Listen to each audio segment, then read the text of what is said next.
Friends, welcome to modern 24x7। चलिए start करते हैं। Assessment for learning B.Ed 4th semester कैसा आया था आज का पेपर देख लेते हैं।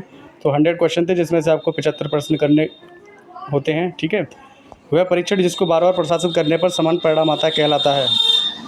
राइट आंसर हो जाएगा विश्वसनीय। नेक्स्ट है, निम्नलिखित में से कौन सी प्रक्रिया परीक्षण की विश्वसनीयता को प्रभावित करती है। तो परीक्षण की लंबाई हो जाएगा राइट आंसर। नेक्स्ट है, उपलब्धि परीक्षण मापते हैं तो ज्ञान अथवा कौशल में निपुणता को मापते हैं।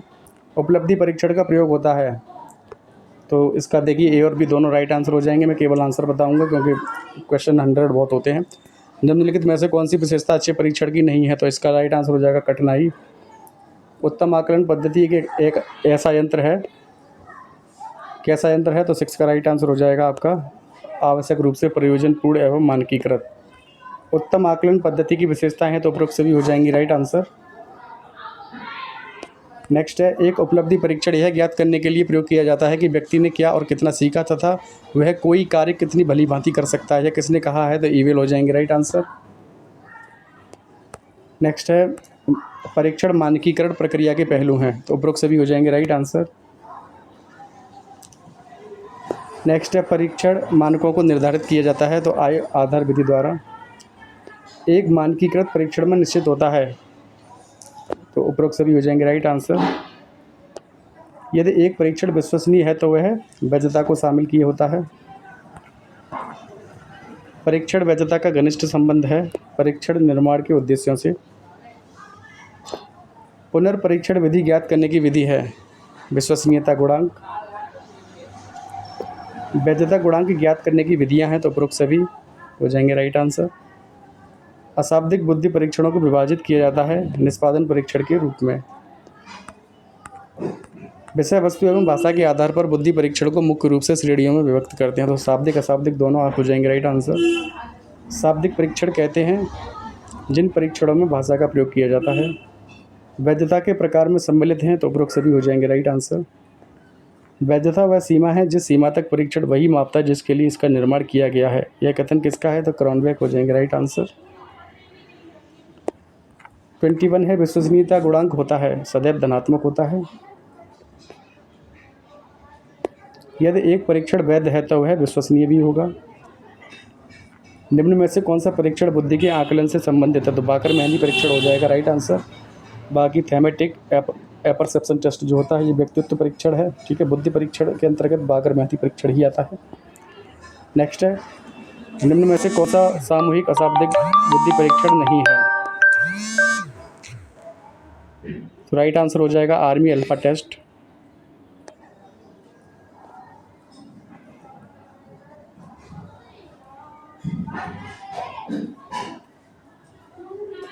ठीक है, आर्मी अल्फा टेस्ट हो जाएगा राइट आंसर। 25 है, बहुबुद्धि प्रत्यय किसने दिया। Who gave the concept of multiple intelligence. Right answer हो जाएंगे हार्वर्ड गार्डनर। केंद्रीय प्रवृत्ति का माप है 26 का राइट आंसर हो जाएगा ऑप्शन नंबर बी मध्यमान।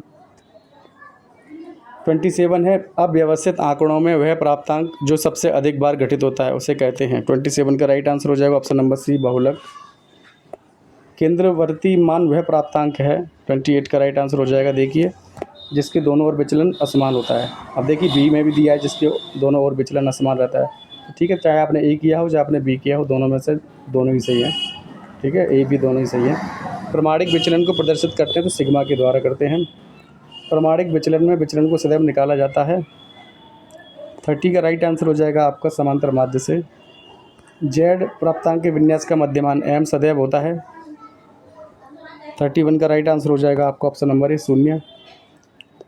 प्रतिमान प्राप्तांक हैं सिग्मा जेड प्राप्तांक स्टेनाइन प्राप्तांक या उपरोक्त सभी। तो उपरोक्त सभी हो जाएंगे राइट आंसर। 33 है, गूढ़न आगूढ़ विधि का प्रतिपादन किया गया है किसके द्वारा। 33 का राइट आंसर हो जाएगा option number C Karl Pearson के द्वारा। दो चरों में पाए जाने वाले संयुक्त संबंध की ओर संकेत करता है। 34 का राइट आंसर हो जाएगा ऑप्शन नंबर बी सहसंबंध। सहसंबंध गुणांक का निश्चित प्रसार होता है। 35 का राइट आंसर हो जाएगा ऑप्शन नंबर ए सदैव ±1 के मध्य होता है। नेक्स्ट 36, यह संबंध गुणांक ज्ञात करने की कोटि अंतर्विधि का संकेत चिन्ह है तो RH बराबर P हो जाएगा राइट आंसर। स्टेनाइन मापनी मानकीकृत मापनी है 9 बिंदु वाली। मूल प्राप्तांकों को टी प्राप्तांकों में परिवर्तित किया कर दिया जाता है किसी तालिका से। टी प्राप्तांकों के प्रयोग का सुझाव दिया था, किसने दिया था? चार्ल्स स्पीयरमैन हो जाएंगे राइट आंसर।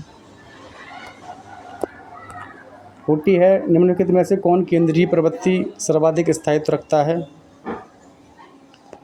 40 का राइट आंसर हो जाएगा ऑप्शन नंबर बी, मध्यमान। विचलनशीलता का सर्वोत्तम मापक है। 41 का राइट आंसर हो जाएगा आपका ऑप्शन नंबर बी, मानक विचलन। कोटि अंतर विधि के प्रवर्तक हैं। 42 का आपका राइट आंसर हो जाएगा ऑप्शन नंबर बी, स्पीयरमैन। कोटि अंतर विधि का सही सूत्र है। 43 का राइट आंसर हो जाएगा आपका option number A, 1 - 6 ED² upon n bracket n² - n1 bracket closed. Z score का प्रसार है। 44 का राइट आंसर हो जाएगा आपका ऑप्शन नंबर सी, 3 सिग्मा से प्लस 3 सिग्मा तक। कौन परमापीकृत प्राप्तांक नहीं है? 45 का राइट आंसर हो जाएगा ऑप्शन नंबर डी, मध्यमान। 46 है, जेड प्राप्तांक का मानक विचलन सदैव होता है। 46 ऑप्शन नंबर बी, 1। स्टेनाइन स्कोर का प्रसार क्या है? 47 ऑप्शन नंबर 1 से 9 हो जाएगा। स्टेनाइन जो होता है 1 से 9 तक होता है इस पैमाने में, 1 से 9 बिंदु वाला होता है स्टेनाइन मापनी। नेक्स्ट, मानक विचलन का सही सूत्र क्या है? 48 का राइट आंसर हो जाएगा ऑप्शन नंबर ए, मानक विचलन बराबर sigma ED² upon n minus sigma FD² upon n। वह पद जो वितरण को 2 बराबर भागों में बांटता है कहलाता है मध्यांक। बहुलांक मध्यांक व मध्यमान में संबंध है। Option number C is right answer. बहुलांक बराबर 3 गुणा मध्यिका माइनस 2 गुणा मध्यमान। मूल्यांक का मुख्य उद्देश्य है तो शिक्षार्थियों के प्रदर्शन को जानना और उसमें सुधार करना हो जाएगा राइट आंसर।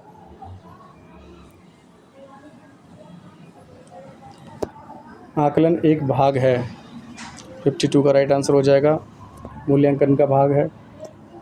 मापन का कौन सा पैमाना निश्चित शून्य बिंदु के कारण एक सार्थक अनुपात के निर्माण की अनुमति देता है? 53 का राइट आंसर हो जाएगा ऑप्शन नंबर सी, अनुपात पैमाना। मापन का कौन सा पैमाना प्रेक्षणों के श्रेणीकरण को अनुमति देता है? क्रम सूचक पैमाना, ऑर्डिनल स्केल। नेक्स्ट है 55, थर्मामीटर का उदाहरण आकलन की किस मापनी से संबंधित है? अंतराल हो जाएगा राइट आंसर। आकलन की विशेषताएं हैं तो उपरोक्त सभी हो जाएंगे राइट आंसर। नेक्स्ट है आकलन का क्षेत्र क्या है? तो 57 का राइट आंसर हो जाएगा ऑप्शन नंबर सी, उपरोक्त सभी। निम्न में से कौन सी विशेषता आकलन की नहीं है? तो कठिनाई हो जाएगा राइट आंसर। आकलन सूचना संग्रहण तथा उस पर विचार विमर्श की प्रक्रिया किसने कहा है? 59 का राइट आंसर हो जाएगा ऑप्शन नंबर सी, हुआ एवं फ्रीड। मापन की अंतराल मापनी का उदाहरण है वर्ष, महीने, दोनों हो जाएंगे राइट आंसर। निम्न में से कौन सा सही है? तो आकलन, मापन, मूल्यांकन हो जाएगा राइट आंसर। मापन है गुणात्मक, मात्रात्मक, दोनों हो जाएंगे राइट आंसर। सूचना संग्रहण तथा उस पर विचार की प्रक्रिया को कहते हैं। 63 का राइट आंसर हो जाएगा आपका ऑप्शन नंबर बी, आकलन। आकलन की मापनियाँ है क्रमिक मापनी, अनुपात मापनी, अंतराल मापनी, उपरोक्त सभी हो जाएंगे राइट आंसर। शिक्षा के क्षेत्र में आकलन का उद्देश्य है शैक्षिक तथा व्यावसायिक निर्देशन प्रदान करना। 66 है, आय और वजन किस मापनी के उदाहरण हैं? तो अनुपात मापनी के उदाहरण हैं। 67 है, परंपरागत आकलन प्रणाली है। 67 का राइट आंसर हो जाएगा आपका ऑप्शन नंबर ए, शिक्षक केंद्रित आकलन। 67 का ए हो जाएगा शिक्षक केंद्रित आकलन।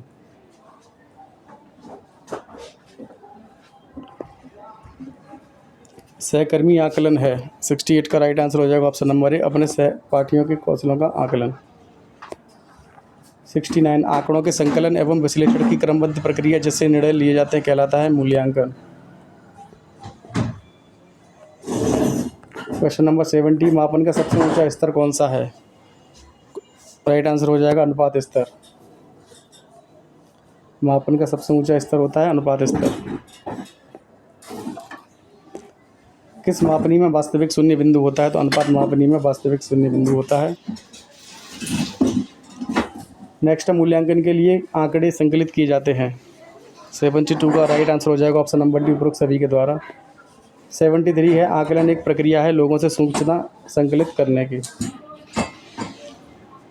नेक्स्ट 74, विद्यालय स्तर पर शैक्षिक आकलन का महत्व है, उपरोक्त सभी हो जाएंगे राइट आंसर। मूल्यांकन का प्रथम सोपान है उद्देश्यों का निर्धारण, 75 का सी हो जाएगा राइट आंसर। निम्न में से कौन सा पक्ष शैक्षिक उद्देश्यों की शारीरिक क्षमता पर जोर देता है, 76 का राइट आंसर हो जाएगा आपका ऑप्शन नंबर सी, क्रियात्मक पक्ष। निम्न में से कौन सा भावात्मक पक्ष का सबसे ऊंचा स्तर है, तो चरित्रीकरण हो जाएगा, characterization is right answer. Next है 78, भावात्मक उद्देश्यों का संबंध है प्रशंसा से। अच्छे आकलन परीक्षण की विशेषताओं को मुख्य रूप से वर्गीकृत किया जाता है, 79 का राइट आंसर हो जाएगा ऑप्शन नंबर एक, 4 समूहों के अंतर्गत। एक अच्छे उपकरण की समस्त विशेषताएं होती हैं एक दूसरे पर आश्रित। एक परीक्षण का ब्लूप्रिंट किस आधार पर तैयार किया जाता है, तो उपरोक्त सभी हो जाएंगे राइट आंसर। वस्तुनिष्ठ पदों का निर्माण करते समय सबसे पहले ध्यान रखना चाहिए अधिगमकर्ता की मानसिक दशा का। वस्तुनिष्ठ पदों की रचना में प्रश्नों की संरचना आधारित होती है, प्रत्यय स्मरण एवं पहचान दोनों पर।